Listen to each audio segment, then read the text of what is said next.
Audiences love the new Mario movie. It's going to make a ton of money, and it just might save Hollywood. So you know what? That means they all have to hate it.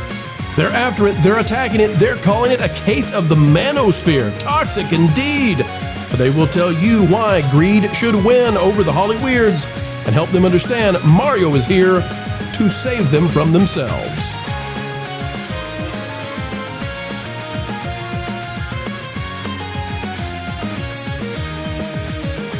The media has gone full freakout mode on the Mario movie that just might save them all. Why? What's going on? Folks, you don't have to review it highly. You don't have to love it. You don't have to like it. But guess what?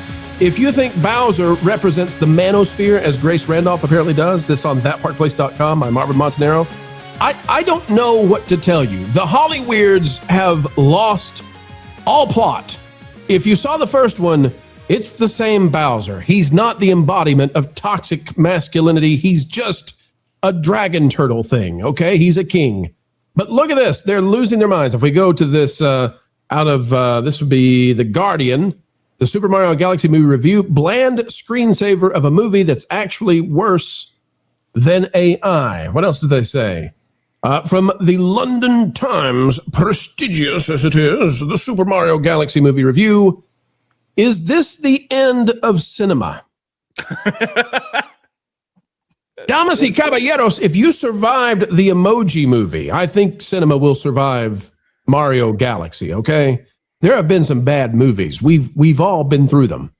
The Super Mario Galaxy movie review out of Variety. Remember, Variety is a trade, so they're supposed to tell us the orthodoxy. This is what you're supposed to believe. This is what you're supposed to say at the water cooler in Hollywood. Frenetic and disappointing sequel is a threadbare adventure that's all video game Easter eggs. And finally, this one over here says, the Super Mario Galaxy movie review, a joke-free sequel that doubles down on its own blandness. In other words, I don't think Hollywood likes this movie very much. I got that feeling, guys. And maybe you do too. Okay, so let's talk about it. We've seen, everybody on the top row plus me has seen the film. We've gone, we've experienced it, we've been there, we've done that, and we're going to tell you what we think about it. Real quick warning, though, we will go into very slight spoilers. I'll say, I don't know that you can spoil this movie in a big way, and that's not to denigrate it. I don't think there's a lot here to spoil. Mario doesn't die. How's that? There you go, folks. You've been spoiled. Guys, I went in, and I think that it's its own little genre. It's a video game on screen.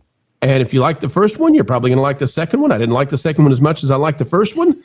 But, you know, there's some fun stuff here. I liked little Bowser and Bowser Jr. relationship. I thought we could have used more of it, but I liked it. Rosalina is fine, and Brie Larson does a fine job with it.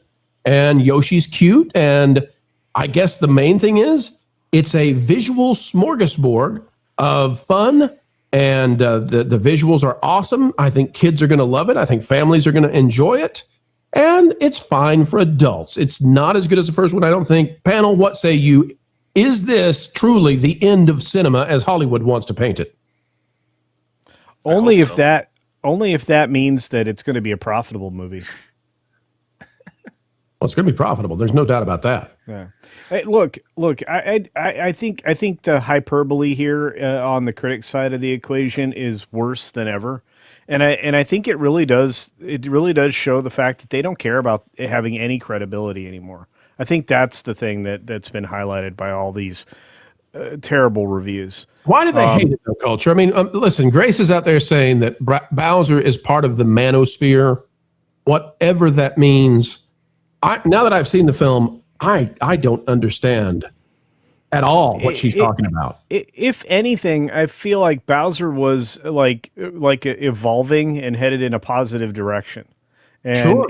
And I felt a really high quality father-son relationship. You know, I felt good about that. In fact, this film, for the hour and 38 minutes that it is long, is 6 minutes shorter than the first film.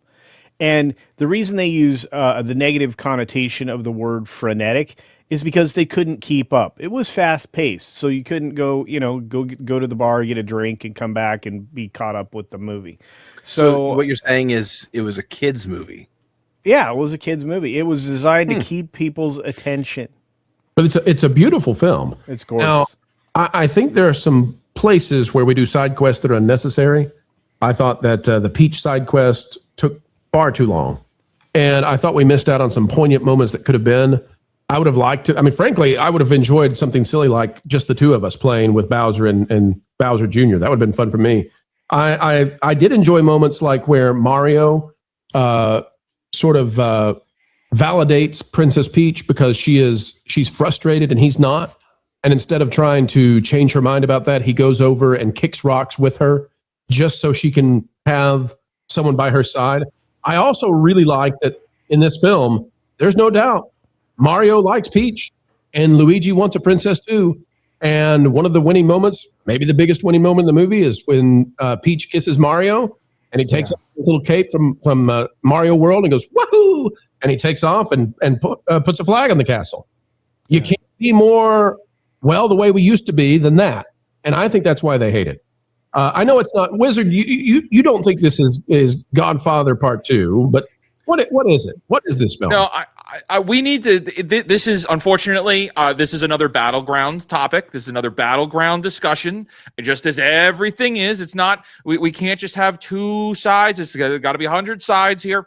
We need to be able to discuss the fact that this movie doesn't have a lot of substance, and yet is still a fun theme park ride. Because that is the intent. It is meant to be a theme park ride. It is meant to have kids have fun. You are going to this movie to have fun. However, it blows my mind. It makes me kind of sad when you realize that this is maybe the only thing out for kids now. And it's just these theme park rides with nothing important for them to take home.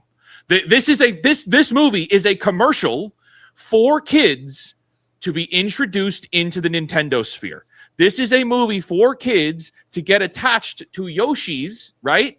To meet Yoshi for the first time if they've never met him, and then buy his new game, which is Baby's first Yoshi game, which drops in just a few weeks. Okay, that is what this movie is, a commercial. But we need to be able to talk about the idea that Hollywood as a whole is not making anything important for our children anymore, and we need to hold them accountable for it. This movie is a fun roller coaster ride. We're going to compare this to Hoppers, which came out a couple weeks ago. What a pile of crap that was. So this is fun, exactly. But this makes it more abundantly clear about how Hollywood is failing our children. They're disconnected, right? Wiz, they're disconnected from understanding what their audience wants, which is why you're seeing the reactions that you're getting, because these guys really don't understand what is it that our audience really wants to show up for. Young children want to show up and have a good time. They want to have fun. They want to laugh in the theaters. They want to hold their little popcorn buckets and enjoy seeing a colorful spectacle that's safe, that's harmless. They're not trying to get preached to. They're just having a good time. That's what Mario is. And honestly, the fact that these critics are coming out and saying everything that they're saying, it just underlines the disconnect. Okay, the disconnect between what audiences want and what Hollywood expects. Okay, this is a kids movie. Okay, take your highfalutin critic brain out for a second. Are the kids having a good time? Okay, because the kids are going to show up and this thing is going to make money in the box office. And the problem that Hollywood has right now is they don't know how to make money in the box office anymore. Okay, something like this comes out and they're stunned. They're like, why? Why? It's the same thing with Minecraft. Minecraft made a boatload of money and Hollywood didn't understand that. What? Why is this making money? Because it's what the audience wants. And learn how to feed the audience. Like, we want a good, sometimes we want a nice, 4-star, 5-star dinner. But sometimes for the kids, they just want a Happy Meal. All right. They just want the Happy Meal. They just want to have the toys. They just want to have a good time. And sometimes you just got to give the children what they want. And that's what Nintendo and Illumination did at this point. I hate to say it. And Derek, you're 100% right. And so are you, Wiz. But I think that they don't understand that this film is all marketing for a toy line like every other animated project in my childhood. Thank you. And on top of all of that, you just dropped 8 bosses all at once in one thing. This is a superhero film. This is Marvel. This is a team building Marvel situation, whether or not you want to believe it or not. to the point, that at points you didn't know what Bowser was going to do in a given situation. Well, And I feel like if you're going to relate it to something, this is the MCU for kids, which is why it was aptly dubbed by Pro himself the NCU. NCU. The Nintendo Cinematic Universe. Let me jump in real quick, Culture. Yeah. I just want to add to what you're saying. Please. It's a return to form. That's the issue, right? And so, and I know you want to speak, bro, but this is the thing. We're going back to what makes money, and that's money matters. So, in the movie, I was thinking about this. My adult brain, I don't see a point to the baby section. It's just silly. Oh, it's a waste of time. It's a waste of time. The Peach stuff with Mario 2, waste of time.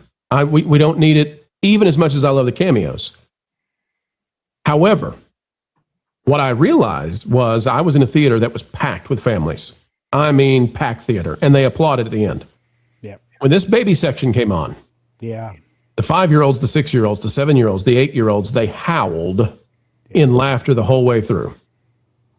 And that's when I had to say, okay, there's something happening here that this is not Citizen Kane. Nope. I recognize what this is. This is a waste of time to me, but Mario and Luigi and Toad as babies and then a baby T-Rex is cracking the kids up bigly right now. In the same way that when the minions are on the screen a lot of times in Despicable Me, I'm like, I'm over it. I've heard the falsetto, I've heard the gibberish, and yet the kids, they eat it up.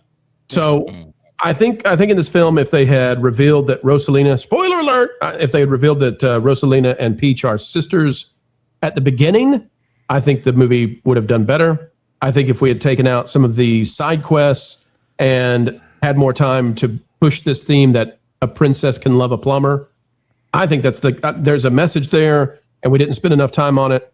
And then I would have liked more time with Bowser and Bowser Jr. I think there's a lot of fun to be pulled out of that we didn't have, because I think what happened is Nintendo laid out, here's all the stuff we've got to do.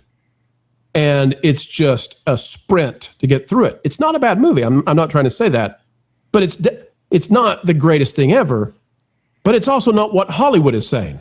And this stuff about, this movie is awful, terrible, well, this is coming out of some bizarro place where they're angry that you all won't consume what they said you must, right?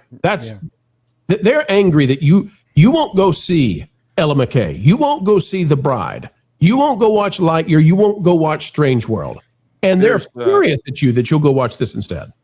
There's something almost devious about this statement here. So I had seen, from the Grace Randolph statement, I had seen the quote. There was a clip. It went viral before I got to the theater, claiming that Bowser and Bowser Jr. are so evil that their representation of the manosphere. Well, for those of you who don't know what the manosphere is, that is in relation to the Andrew Tates of the world, that kind of super negative, toxic Myron man Gaines, culture. Yeah, Myron Gaines, Sneeko, that kind of total evil part of the internet, that kind of stuff. Yeah. So going into the film, I'm sitting there watching.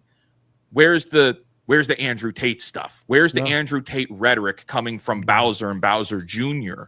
And it comes down to it that, well, wait a minute, this is the first time I think I've seen in theaters in possibly years some kind of animated kids property that's, not showing the best father-son dynamic, but even through bad guys that are comically bad guys, it's a father and son trying to have a relationship.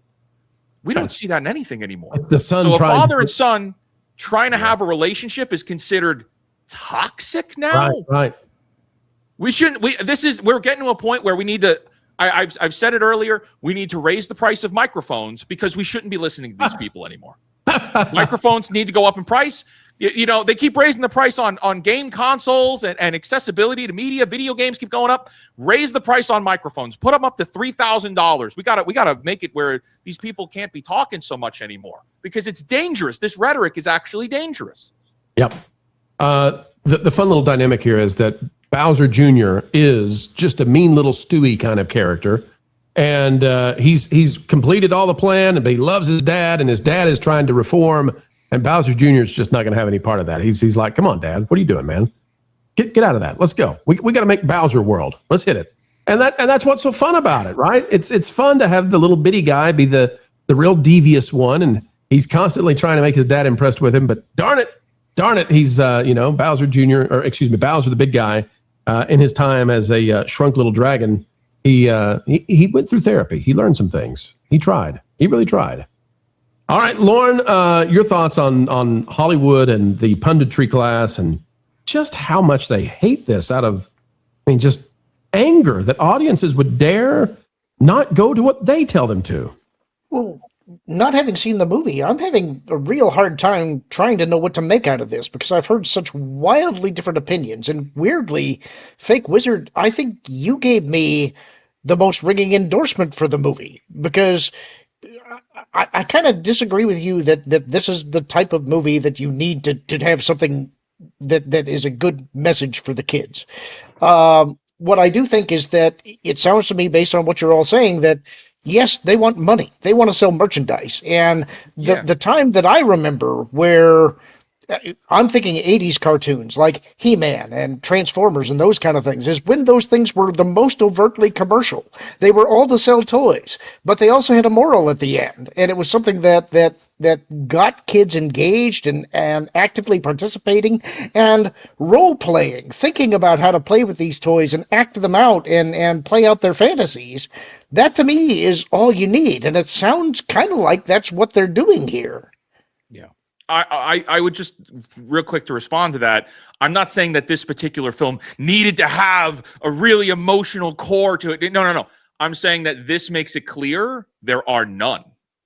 This makes it clear there's zero. There are zero movies available for our children that give that are places for kids to connect with any kind of characters. What characters do our kids have today? Logan Paul, Jake Paul, Mr. Beast. They have influencers and Roblox and Minecraft. End of list. There are no characters in our in fictional media for them to connect with and kind of find themselves inside of. There is no Luke Skywalker. Kids today don't even know who Luke Skywalker is anymore. And so we see a movie like this, it's like, oh, the only thing that makes money, which means the only thing that kids will see is a roller coaster ride. And it's like, that's just so evident to me now. Or, Wiz, let me throw this at you. What if, because there's nothing else, a roller coaster ride is the best thing possible, but kids would flock to see something amazing again, right? I mean, if you go back to like the original Toy Story and you watch it, the graphics are a little bit difficult to see. But the story there is amazing. I mean, Woody's a bad guy. Woody's got a heck of a character progression that he has to go through. And Buzz is a very strange little guy who is completely confused about reality.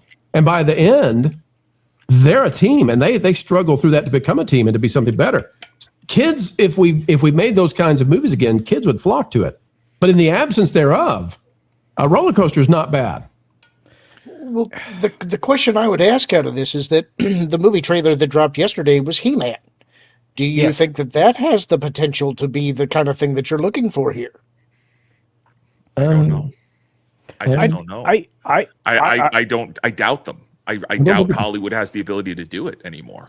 See, this is where my kind of pushback is if we watch the movies and TV shows from when we were kids, like the Transformers and all that, where it was primarily mindless, but there's still a moral. The overall story wasn't fantastic. It was just, you have good guy versus bad guy. And we just knew who they were. The good guys did good things. The bad guys did bad things. And there wasn't always some major moral tale. Usually in the good ones there was, but but that wasn't a standard fare. Like that was usually if it was like a bigger deal episode. But like, I just think that there might be an element where we're kind of looking at that. I'm sorry, finish your point, but I might challenge that idea. And you're more than welcome to, but I just think that we now look more at those kinds of those shows with more rose-colored glasses and be like, I remember, because we remember the sincerity of the moment, but we also remember the things that we read into the characters. And so there is a little bit of that. And having kids of my own, they kind of do what we used to do, where they kind of read a little extra into the characters, and they do the same kinds of things. And so there's some shows that were a little more on the nose with their messaging and their like, and this time, kids. But like, by and large, it was just mainly a good time of good versus evil, right? What was Leonardo's catchphrase though from the Turtles? Does anybody remember the '80s cartoon? What Leonardo's catchphrase is? It's not as catchy as Michelangelo's Cowabunga. Leonardo's catchphrase is "Turtles fight with honor." Like it's kind of embedded in there. It's a silly show, right? And Shredder never has a plan that works. But embedded in there is the heroism of these characters and doing the right thing. Look, I mean, this is in the same era as a Real American Hero, the G.I. Joe, and all the other animations, and it's already been suggested. Masters of the Universe is coming out. Well, you already have a toy line for that. You already have merchandise coming out for this movie. It's very widely popular now. And again, I think the pairing of Amazon with the production of some of these things that they know are going to have like some market value beyond being just a film. I think that may be one of the best reasons for Amazon to be in the movie business or television business. And if they make bad stuff, they're not going to sell the Rings of Power stuff. Nobody wants any rangs, right? But they may want, He-Man stuff for a change. They didn't want it after the animated version that Kevin Smith put out there, but they may want it in the future. Who would have thought? Yeah. Guys, let's do this because I want to make sure we're giving the right impression to the audience. Let's give our scores, okay? Yeah. 0 to 10 for the Super Mario Brothers Galaxy movie. I'll go ahead. I won't wait till the end this time. For me, it's a 7 out of 10. It's a good movie. It's not Project Hail Mary. If you're looking for which is the better of the films, it's not even close. No. Project Hail Mary is a cinematic wonder, and you should go support it. But guess what? If you've got a 7-year-old and you say, which one should I go see? I'm probably going to change my pick for you and say you should go see Mario.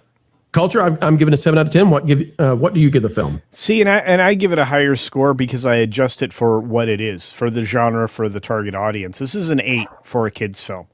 Even as an adult in their 50s, that would be me. There were so many Easter eggs and so many references to the things that I grew up playing. I think for a lot of us, that's going to be true. So, like I was in heaven. I had a smile the whole time, just like with Project Hail Mary. Other than a couple of the moments in that movie, the emotional weight of this was not the same as Project Hail Mary, but it was a different emotion that held a lot of weight, and there was genuine joy in the theater, and I got that vicarious feeling from the audience that was completely full at a midnight show. That theater was packed. There was nobody there. Everybody was there. There was the kids in my theater applauded at the end. So I mean, they loved it. Wiz, what say you? Scale of 0 to 10. I'm giving it a 7.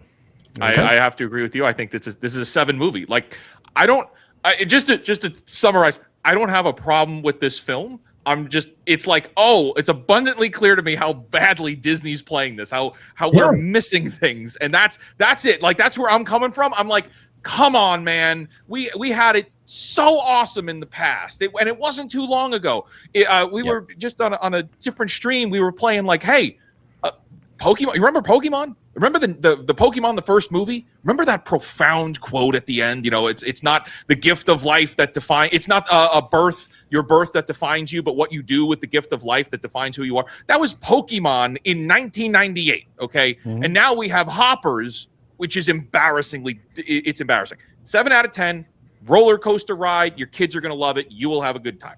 Yep, and I'll say too, I wish this film, I wish they had called one of us and said, Can you give a pass on this? Like, can you sit down with us? Let's go through the storyboard, because I think you can polish this, and I think it easily gets to a 9. But you've got to hit some of those poignant moments that hammer one of those big ethos ideas in. I think that's what people want when they go to the movies. Generally, Culture. I'll come back to you in a second. I know you disagree on that, but it's Derek's turn. Derek, what do you say?